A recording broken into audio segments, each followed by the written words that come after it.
Jemaat yang dikasihi Tuhan, tiba saatnya kita akan mendengarkan pemberitaan firman Tuhan melalui ibadah jemaat di Minggu pagi tanggal 27 September 2020. Kita satu di dalam doa. Segala puji syukur limpah terima kasih kepadamu ya Tuhan, atas kesempatan yang Tuhan berikan lagi kepada kami, sehingga kami boleh dilayakkan Tuhan untuk dapat memberitakan firman-Mu. Biarlah kiranya pakailah akan hamba-Mu ini yang lemah dan tidak berdaya Tuhan, agar ia dapat menyampaikan apa yang menjadi kerinduan Tuhan akan kebenaran Tuhan untuk disampaikan kepada jemaat-Mu, sehingga jemaat-Mu boleh diberkati oleh-Mu. Terima kasih banyak ya Tuhan. Biarlah kiranya kuasa Roh-Mu yang kudus menaungi dan memenuhi kehidupan kami pada jam saat ini. Di dalam nama Yesus kami sudah berdoa dan mengucap syukur. Amin. Jemaat yang dikasihi Tuhan, firman Tuhan pada pagi hari ini, saya ingin membicarakan tentang status dan kedudukan manusia di hadapan Allah. Karena sesudah peristiwa atau tragedi Taman Eden, di mana manusia telah putus hubungan persekutuannya dengan Allah, maka kita akan melihat apa sesungguhnya yang sudah terjadi akibat peristiwa atau tragedi di Taman Eden itu.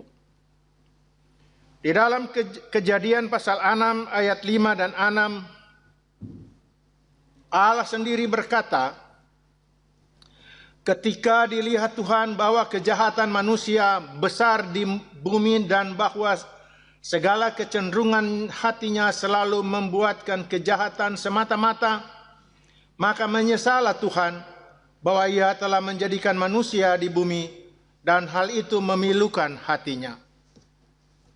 Jemaat yang dikasihi Tuhan, bahwa dengan peristiwa di Taman Eden, bahwa sesungguhnya yang sudah terjadi akibat pemberontakan manusia ke hadapan Allah, sehingga kedudukan manusia atau status manusia di hadapan Allah, di mana manusia telah putus hubungan di dalam persekutuannya dengan Allah. Pemberontakan manusia itu terdapat dua kelompok sesudah peristiwa di Taman Eden itu, yaitu manusia yang dikelompokkan yang hanyut dalam pemberontakan terhadap Allah yang terjadi secara massal, dan kelompok manusia yang taat kepada Allah tetapi secara individu, secara pribadi. Bahwa kita melihat bahwa peristiwa ini berlangsung terus dari waktu ke waktu sampai pada masa saat ini. Dari masa ke masa sampai kepada Yesus Kristus dan sampai pada masa kini, kita melihat bahwa melalui perjanjian lama, pemberontakan secara fisik manusia terhadap Allah terjadi secara terang-terangan, secara fisik, secara perlawanan yang nyata atas manusia terhadap Allah, karena statusnya dia telah menjadi berdosa dan jahat di hadapan Allah.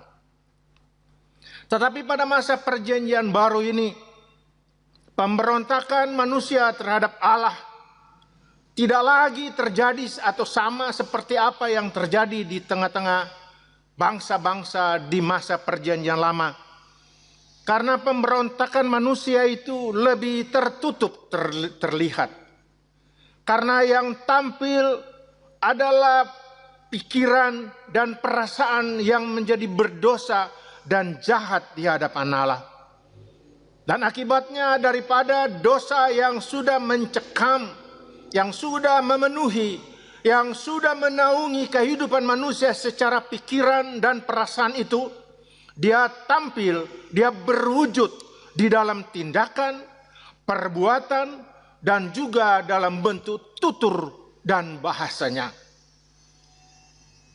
Bahkan kita boleh terlihat pada masa sekarang ini, di masa perjanjian baru, atau di masa gereja, atau di masa yang disebut masa anugerah ini, bahwa pemberontakan manusia terhadap Allah yang tertutup itu akan nyata dari perilaku, tingkah laku, kebiasaan, dan di dalam segala perkara aspek kehidupannya akan nampak di dalam kemunafikannya, di dalam kesombongannya, di dalam keangkuhannya, di dalam dia boleh memperlihatkan dirinya bahwa ia adalah orang yang kuat, ia orang yang hebat, ia yang berkuasa, ia dapat melakukan sesuatu karena dia pikir bahwa oleh dirinya sendiri adalah kekuatan itu sudah terjadi di dalam kehidupannya. Dia tidak lagi memikirkan bahwa ada di sana ada kuasa Allah yang nyata. Bahwa dia tidak lagi memikirkan bahwa di sana ada kuasa ilahi yang senantiasa menaungi, yang senantiasa meneropong, yang senantiasa memperhatikan setiap perilaku akan tingkah kehidupan manusia itu. Memang di dalam Alkitab di bagian lain dikatakan bahwa oleh sebab manusia itu sudah berdosa di hadapan Allah, maka sesungguhnya ia sudah hidup di dalam hukuman Allah itu sendiri. Berbeda dengan masa perjanjian lama, bangsa-bangsa yang berdosa di hadapan Allah, apakah itu bangsa pilihan Allah, orang Yahudi itu sendiri, ataupun bangsa-bangsa kafir lainnya, akan Allah nyatakan kuasanya yang begitu luar biasa, sehingga ia boleh menimpakan akan umat manusia pada masa itu dengan berbagai tulah, dengan berbagai kutukan, dengan berbagai malapetaka yang bahkan bisa mengancam kebinasaan di dalam kehidupan manusia pada masa itu. Kita bisa belajar dari perjanjian lama bagaimana bangsa pilihan Allah, bangsa Yahudi, orang Israel ini di dalam pemberontakan kepada Allah yang sangat nyata, yang sangat nampak, melawan secara fisik, berlawanan dengan apa yang menjadi kehendak Tuhan. Tidak ada ketaatan, tidak ada kepatuhan, tidak ada kesetiaan. Bahkan mereka pernah hampir dibinasakan oleh Allah. Bahkan sampai dengan sekarang ini pun bangsa Israel dapat dikatakan bahwa masih terancam di dalam kebinasaan sebagai umat atau sebagai bangsa. Sehingga mereka harus mempertahankan dirinya, mereka harus mengolah hidupnya, mereka harus melakukan segala perkara untuk mereka dapat bertahan di dalam kehidupan, baik secara ekonomi, secara politik, dan maupun secara kemanusiaan dan keamanan. Saudara-saudara jemaat yang dikasihi Tuhan, pada kesempatan ini kami ingin melihat bahwa pada masa perjanjian baru pun Tuhan sudah menyatakan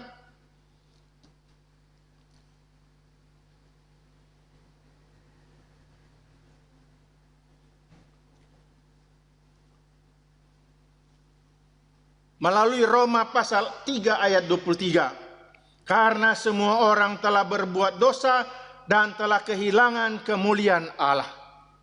Bahwa sungguh sampai dengan saat ini Paulus memperingatkan kepada kita, orang-orang boleh takut akan Tuhan karena sesungguhnya orang telah berbuat dosa, statusnya memang sudah di dalam keadaan jahat, berdosa, jauh daripada kemuliaan Tuhan, jauh daripada kekudusan Allah. Manusia tidak dapat lagi bersekutu, dapat bersatu, dapat lagi berada di hadapan hadirat Tuhan. Oleh sebab itu kita boleh mengucap syukur bahwa pada kesempatan ini Allah di dalam firman-Nya memperingatkan kepada kita. Di dalam Roma 6 pasal 23 jelas dikatakan bahwa upah dosa ialah maut, Tetapi karunia Allah ialah hidup yang kekal dalam Kristus Yesus Tuhan kita. Jelas bahwa sejak daripada peristiwa atau tragedi Taman Eden itu, Allah telah membuat satu rancangan untuk bagaimana manusia boleh kembali bersekutu dengan Tuhan. Boleh kembali di dalam perhubungan yang mesra, yang akrab, yang boleh melihat akan segala kemurahan Allah di dalam kehidupannya. Walaupun waktu begitu panjang, walaupun waktu yang begitu lebar dan luas, begitu lama, tetapi Allah tetap setia dengan rancangannya. Sehingga pada satu ketika, bahwa Allah mengabulkan akan janjinya kepada manusia, bahwa di sana ada jalan keluar, di sana ada penebusan, di sana ada kelepasan, di sana ada pengampunan, di sana ada keselamatan, dan di sana ada kehidupan yang kekal, yaitu di dalam Yesus Kristus Tuhan kita. Tidak salah kalau Yohanes mengatakan di dalam Yohanes 14 ayat 6, bahwa Yesus berkata kepadanya, "Akulah jalan dan kebenaran dan hidup. Tidak ada seorang pun yang datang kepada aku tanpa melalui aku. Datang kepada Bapa tanpa melalui Yesus Kristus." Tidak ada satupun pemimpin agama yang terkemuka dan terkenal di muka bumi ini yang dapat membuat statement seperti ini, bahwa tidak ada seorang pun yang sampai kepada Bapa tanpa melalui hanya Yesus Kristus. Karena bukti dia sebagai anak Allah yang diutus untuk menjadi jembatan yang dapat memperhubungkan manusia dengan Allah, yaitu dapat menerima dia sebagai Tuhan dan Juru Selamatnya. Boleh mengakui akan segala dosa dan kejahatannya, boleh datang untuk memohon keampunan, sehingga ia boleh beroleh karunia dengan menerima Yesus Kristus sebagai Tuhan dan Juru Selamatnya. Sungguh luar biasa jemaat yang dikasihi Tuhan. Tidak heran kalau di dalam Yohanes 3 ayat 16, Yohanes berkata, "Karena begitu besar kasih Allah akan dunia ini, sehingga ia telah mengaruniakan anaknya yang tunggal, supaya setiap orang yang percaya kepadanya tidak akan binasa, melainkan beroleh hidup yang kekal." Kita lihat di sini ada satu perbedaan. Pada masa perjanjian lama, pengampunan itu dapat dilakukan secara massal melalui nabi yang diutus oleh Allah. Nabi boleh datang di hadapan Allah memohon pengampunan secara massal kepada bangsa Israel. Dan Allah mendengarkan suara nabi itu. Dan Allah memberikan pengampunan kepada bangsa Israel. Tetapi pada masa sekarang ini, di masa anugerah ini, bahwa Allah tidak berbicara lagi secara massal, tetapi Allah berbicara datang kepada pribadi lepas pribadi. Siapakah engkau ini? Apapun engkau ini, engkau membutuhkan pertolongan Tuhan, engkau mendapatkan kesempatan untuk memiliki kehidupan yang kekal, engkau boleh memperoleh pengampunan, asal engkau boleh menerima Yesus sebagai Tuhan dan Juru Selamat pribadimu. Betapa luar biasanya, karena dengan keselamatan yang dianugerahkan kepada kita melalui keselamatan di dalam Yesus Kristus, status dan kedudukan kita disebut sebagai anak-anak Allah. Yohanes 1 ayat 12. Tetapi semua orang yang menerimanya diberi kuasa supaya menjadi anak-anak Allah, yaitu mereka yang percaya dalam nama Yesus. Di sinilah kelihatan ada status yang berubah, bahwa kita boleh menjadi anak-anak Allah oleh pertobatan, oleh pembaharuan, oleh perubahan hidup di dalam Yesus Kristus sebagai Tuhan dan Juru Selamat. Selain kita status menjadi anak-anak Allah, kita juga memiliki sebab menjadi ahli waris. Karena di dalam Roma 8 ayat 17 dia katakan, "Dan jika kita adalah anak, maka kita juga adalah ahli waris." Maksudnya orang-orang yang berhak menerima janji-janji Allah yang akan menerima bersama-sama dengan Kristus, yaitu jika kita menderita bersama-sama dengan Dia, supaya kita juga dipermuliakan bersama-sama dengan Dia. Betapa luar biasanya akan status dan kedudukan kita. Bahwa status yang pertama kita diselamatkan. Kita beroleh pengampunan. Kita beroleh kepastian kehidupan yang kekal. Status yang kedua, kita menjadi anak-anak Allah. Dan status yang ketiga, kita boleh menjadi ahli waris untuk dapat kemudian memiliki kekuasaan di dalam Kristus untuk turut memerintah bersama-sama dengan Dia kelak. Oleh sebab itu, kita boleh menerima kesempatan yang mulia ini, bahwa Tuhan berbicara kepada kita, kepada setiap orang yang mendengar, yang menerima akan firman Tuhan, siapapun engkau itu dan apapun engkau itu, bahwa hanya satu yang dapat memberikan kelepasan di dalam kehidupan kita ini, sehingga status kita boleh berpindah dari mati kepada kebangkitan, dari yang kebinasaan kepada keselamatan, yaitu di dalam kita boleh menerima anugerah di dalam Yesus Kristus sebagai Tuhan dan Juru Selamat kita pribadi. Oleh sebab itu, marilah ini satu kesempatan yang indah bagi kita. Tidak salah kalau Alkitab di bagian lain berkata, bertobatlah engkau karena kerajaan Allah sudah dekat. Saudara-saudara sekalian, dengan pandemik yang sedang meradang akan dunia ini, ada begitu banyak orang berkata, apakah ini adalah bagian daripada hukuman Allah? Karena mereka boleh menghubungkan dengan peristiwa di masa perjanjian lama, bahwa ada kalanya penyakit sampar, ada kalanya berbagai-bagai penderitaan, ada berbagai-bagai malapetaka yang ditimpakan Allah kepada mereka yang melawan akan kehendak Allah, yang tidak taat kepada Allah. Tidak ada bukti-bukti mengatakan bahwa pandemik ini adalah merupakan hukuman yang datang daripada Allah. Tetapi barangkali dengan pandemik ini Allah ingin mengingatkan kepada kita bahwa di sana ada satu kuasa yang memiliki kehidupan ini, yang senantiasa bekerja bagi setiap orang yang percaya dan yang menerima Dia sebagai Tuhan dan Juru Selamatnya. Bahwa pertolongan Tuhan itu hanya datang daripada Tuhan itu sendiri bagi setiap orang yang percaya. Mereka yang percaya yang terkena virus corona ini, maupun mereka yang tidak percaya ya, kemudian dua-dua menjadi korban. Ada sesuatu perbedaan sesungguhnya yang terjadi. Yang percaya ia boleh mati, tetapi ia mati di dalam kemuliaan Allah. Dia boleh menaruh percaya bahwa di dalam kematiannya itu hanya merupakan kesempatan yang langka untuk dia menuju kepada kehidupan yang kekal. Bahwa ia boleh menaruh percaya sekalipun ia mati, ia akan pergi kepada kemuliaan Allah Bapa di sorga yang baka itu. Inilah satu janji yang diberikan kepada kita sebagai orang yang percaya. Ia sekalipun mati, tapi ia tidak akan menuju kepada kebinasaan.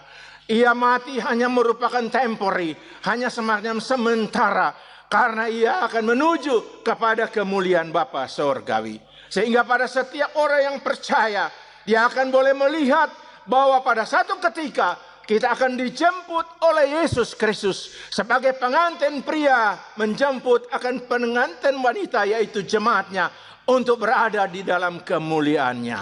Inilah satu kesempatan yang begitu indah dan mulia yang Tuhan berikan kepada kita setiap orang yang percaya. Oleh sebab itu, marilah kita boleh mengucap syukur bahwa kita sudah terlepas dari hukuman, kita sudah dibebaskan daripada kebinasaan, kita sudah dipindahkan kepada kehidupan yang kekal. Walaupun kita harus menjalani kehidupan di dalam dunia ini dengan satu maksud, tentunya di dalam kehidupan yang di dalam dunia ini kita boleh menyaksikan, kita boleh membuktikan, kita boleh memperlihatkan, bahkan kita boleh mempresentasikan bahwa sesungguhnya hidup di dalam Kristus, kita cakap menanggung segala sesuatu di dalam Dia. Oleh sebab itu kita senantiasa mengucap syukur kepadanya, bahwa oleh karena pertolongan Tuhan, kita boleh ada sebagaimana kami ada, sebagaimana kita ada sampai pada jam saat ini. Inilah satu kesaksian yang akan nanti kita boleh presentasikan, boleh kita perlihatkan, kita boleh buktikan kepada dunia ini bahwa sekalipun pandemi COVID-19 ini, dia tidak akan berkuasa. Dia boleh menjadi satu kesakitan bagi tubuh ini.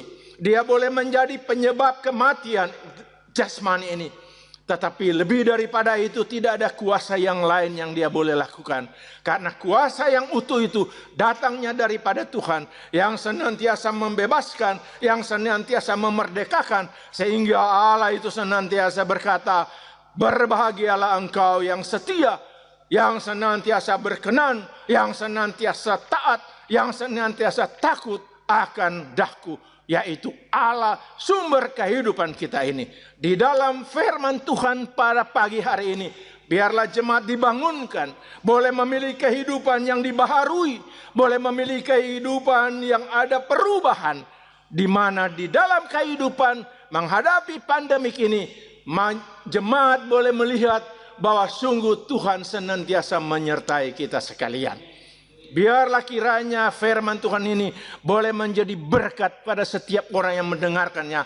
Baik di jemaat GKI Filia ini maupun kepada siapapun yang kami boleh siarkan secara streaming online.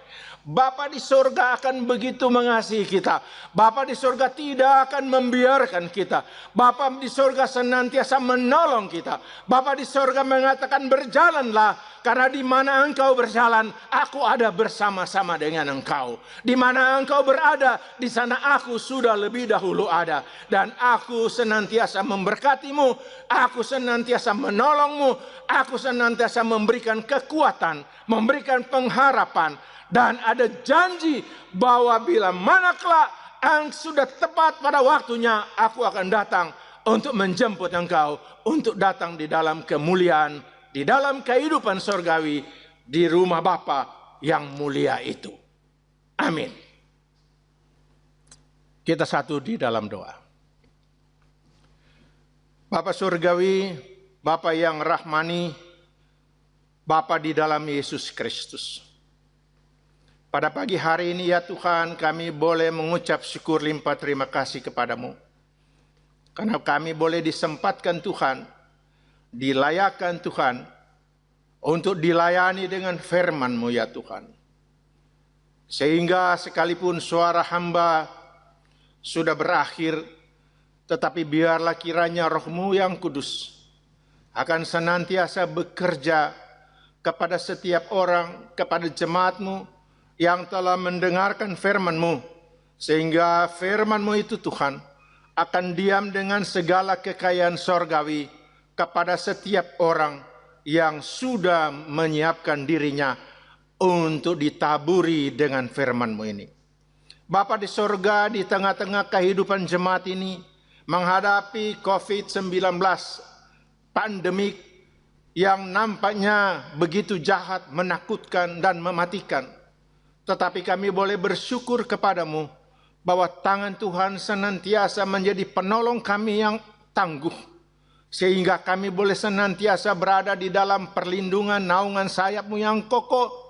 Sehingga jemaat-Mu senantiasa boleh aman, nyaman dan tentram di dalam perlindungan-Mu. Kami tetap berdoa ya Tuhan kepada mereka yang sedang terkena infeksi virus corona ya Tuhan. Mereka yang percaya kepadamu maupun yang tidak, biarlah kiranya Tuhan menaruh belas kasihan kepada mereka ya Bapa. Dan kami mohon biarlah kiranya Tuhan boleh menyembuhkan mereka. Agar mereka Tuhan boleh kembalikan di tengah kehidupan keluarga dan rumah tangganya. Dikembalikan di tengah kehidupan pekerjaan dan usahanya. Di tengah kehidupan pergaulan lingkungan dan masyarakat ya Tuhan. Karena mereka sedang diisolasi, sedang dikarantina ya Tuhan. Sehingga mereka harus dijauhkan, diasingkan dari segala lingkungan yang ada di tengah kehidupan mereka. Sehingga bila mana Tuhan boleh dengan kuasa dan kehendak dan kasih-Mu menyembuhkan mereka, mereka dapat memuliakan Tuhan, mensyukuri. Dan lebih daripada itu ya Bapa, mereka boleh dimenangkan dan diselamatkan di dalam Yesus Kristus. Kami berdoa ya Tuhan kepada para dokter, tenaga medis, perawat yang berada di front terdepan. Biarlah kiranya Tuhan menolong mereka yang sedang berperang melawan virus corona ini. Berikan senantiasa kekuatan, kesehatan, hikmat, akal budi, dan semangat dan sukacita, agar mereka dapat melayani, merawat, dan mengobati. Bahkan dengan kuasa-Mu, mereka dapat menyembuhkan mereka yang terinfeksi virus corona ini. Kami berdoa kepada pemerintah kami ya Tuhan, biarlah kiranya Tuhan datang dengan segala hikmat, akal budi, dan kebijaksanaan yang daripada-Mu ditimpahkan kepada mereka, agar mereka dapat menyediakan perlengkapan, menyediakan sarana dan fasilitas, obat-obatan untuk disalurkan kepada yang sedang terinfeksi virus corona dan sedang dirawat ya Tuhan. Sehingga tidak lebih banyak lagi korban yang berjatuhan ya Tuhan. Yang sampai dengan saat ini di antara bangsa kami Tuhan, sudah lebih dari 240.000 ya Tuhan, yang sudah terinfeksi. Janganlah kiranya bertambah-tambah Tuhan. Biarlah kiranya belas kasihan-Mu boleh meluputkan bangsa kami daripada malapetaka ini ya Tuhan. Biarlah mereka dapat menerapkan peraturan, ketentuan, dan kebijaksanaan yang ketat untuk dapat memberlakukan social distancing, physical distancing, PSBB ataupun lockdown, dan juga jam malam Tuhan. Yang dengan maksud untuk memutus mata rantai penyebaran daripada virus corona ini ya Tuhan. Berikan juga kemampuan kepada pemerintah kami untuk dapat menyediakan daya dan dana Tuhan. Apakah itu bentuk BLT ataupun bantuan sosial, bansos, baik dalam bentuk tunai ataupun dalam bentuk kebutuhan hidup sehari-hari atau sembako ya Tuhan. Agar itu dapat disalurkan secara merata dan menyeluruh kepada masyarakat kecil kami ya Tuhan. Karena pembatasan ruang dan gerak dan terdampak oleh virus corona, terganggu kehidupan ekonomi mereka ya Tuhan. Sehingga mereka berada di dalam kesulitan, kesusahan, dan kesukaran, bahkan terancam kemiskinan ya Tuhan.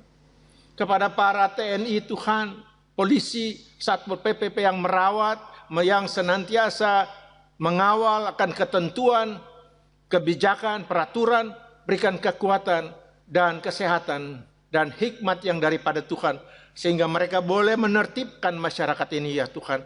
Sehingga masyarakat boleh taat, boleh patuh, boleh senantiasa disiplin menjaga diri dan kesehatannya, untuk mematuhi, untuk rajin memakai masker ya Tuhan, untuk menjaga jarak, dan untuk senantiasa mencuci tangan ya Tuhan. Karena hanya dengan cara itu ya Tuhan, maka bangsa ini akan terluput lebih besar lagi daripada serangan virus corona ini. Terima kasih banyak ya Tuhan. Berkati jemaat-Mu ya Tuhan, agar senantiasa setiap keluarga berada di dalam perlindungan Tuhan. Kasih setia Tuhan menyertai mereka dimanapun mereka berada ya Tuhan. Sehingga bila mana Tuhan sudah berkenan ya Bapa, pada sekali waktu Tuhan, kami dapat beribadah secara langsung, secara offline ya Tuhan. Sehingga kami boleh senantiasa memuliakan Tuhan, menyaksikan akan perkara-perkara yang ajaib yang Tuhan sudah boleh nyatakan di dalam kehidupan kami ini. Biarlah kiranya Tuhan boleh menyertai kami dan senantiasa memberikan perlindungan kepada bangsa kami ini. Oleh sebab itu ya Tuhan, biarlah kiranya syafaat kami ini boleh Tuhan sudah dengar. Dan kami boleh alaskan doa ini ya Bapa di dalam doa Bapa kami. Bapa kami yang di sorga, dikuduskanlah nama-Mu, datanglah kerajaan-Mu, jadilah kehendak-Mu di bumi seperti di sorga. Berikanlah kami pada hari ini makanan kami yang secukupnya, dan ampunilah kami akan kesalahan kami, seperti kami juga mengampuni orang yang bersalah kepada kami. Dan janganlah membawa kami ke dalam pencobaan, tetapi lepaskanlah kami daripada yang jahat. Karena Engkau-lah yang empunya kerajaan dan kuasa dan kemuliaan sampai selama-lamanya. Amin. Jemaat yang dikasihi Tuhan, tiba saatnya kita akan mengakhiri ibadah kami pada pagi hari ini. Oleh sebab itu, jemaat yang dikasihi Tuhan, pulanglah dengan damai dan terimalah berkat Tuhan. Kiranya kasih dan kemurahan daripada Allah Bapa, Khalik langit dan bumi, yang di dalam anugerah Tuhan Yesus Kristus sebagai juru selamat dan penebus dosa kami, dan di dalam perantaraan Roh Kudus yang senantiasa memberikan kami kenyamanan, memberikan kami penghiburan, yang memberikan kami kekuatan, akan senantiasa menyertai kami, menyertai jemaat-Mu ya Tuhan, sehingga mereka boleh senantiasa berada di dalam pertolongan dan perlindungan Tuhan, di dalam nama Yesus, Tuhan dan Juru Selamat kami. Amin. Demikianlah jemaat yang dikasihi Tuhan, firman Tuhan yang sudah dilayakkan Tuhan untuk ditaburkan pada minggu pagi tanggal 27 September. Kiranya Tuhan memberkati, kiranya Tuhan menyertai saudara-saudara sekalian. Amin.